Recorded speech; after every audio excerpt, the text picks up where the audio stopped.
wars. There is no doubt that the history of humanity is a history of war. Throughout history, people have fought for various reasons. Some fought with spears, some with swords, and some with rifles. Although their methods and aims changed, the only constant was the desire to destroy the enemy and security concerns.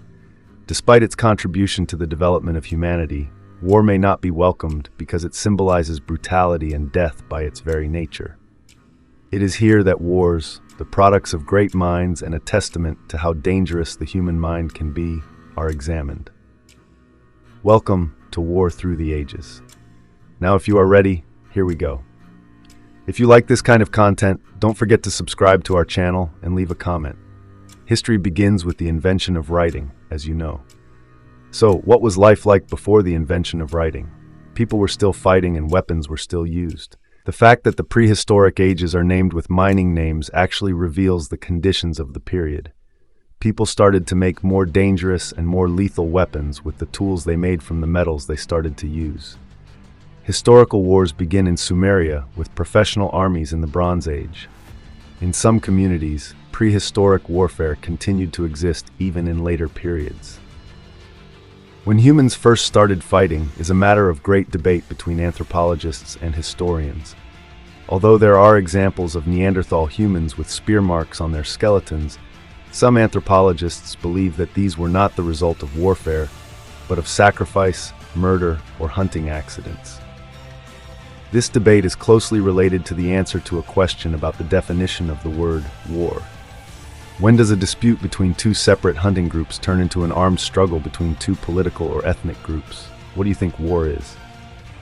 Today, war can be defined as a layoff physically violent conflict or confrontation in the international system between states and non-state political actors capable of using violence or armed force.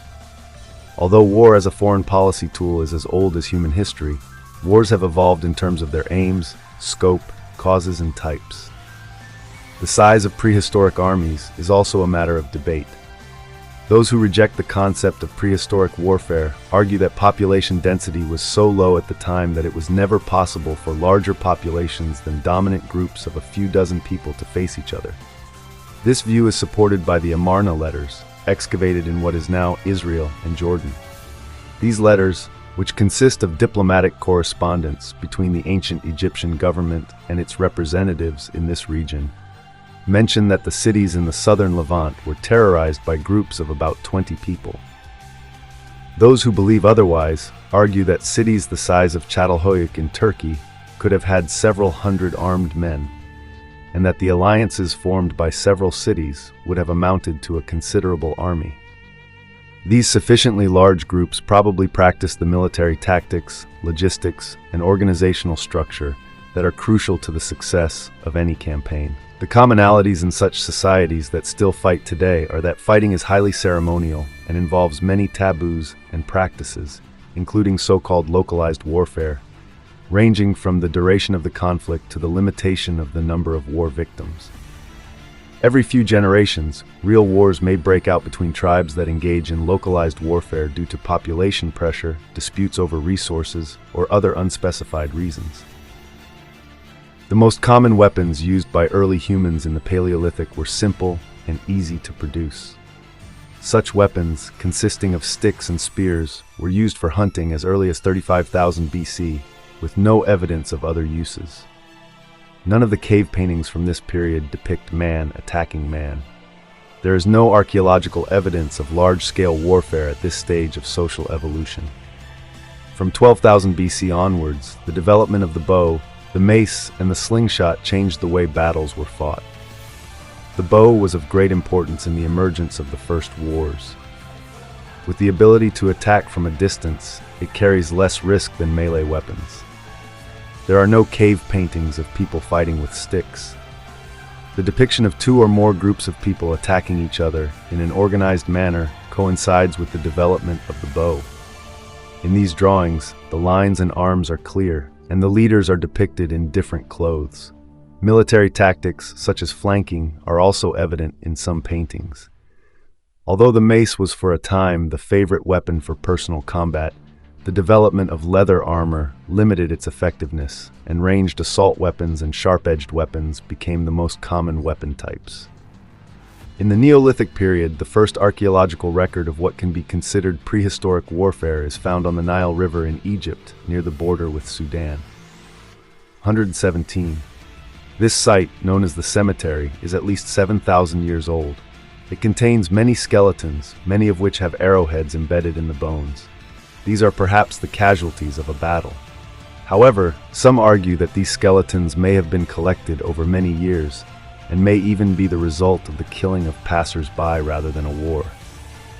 Half of those found are women, which reduces the likelihood of large-scale warfare. With the development of agriculture and the domestication of animals, human societies are thought to have become more prone to warfare.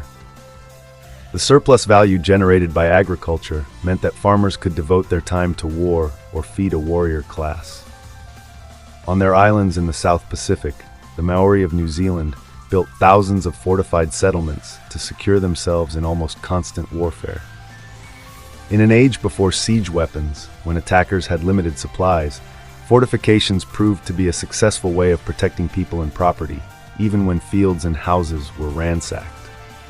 These durable fortified sites suggest that there was a significant degree of social organization in prehistoric societies.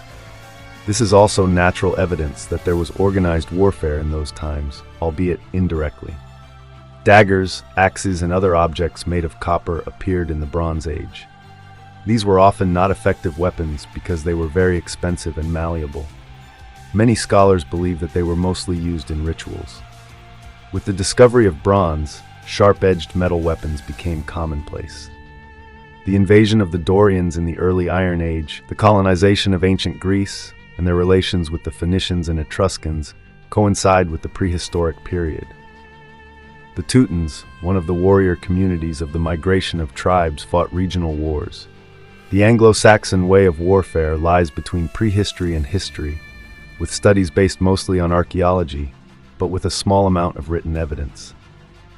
As it can be seen from the research, it seems quite difficult to get information about the prehistoric period. But one thing that is known is that there are findings that can be considered as wars. What do you think? What do you think are the general characteristics of prehistoric wars? We care about your opinion. Please share it with us.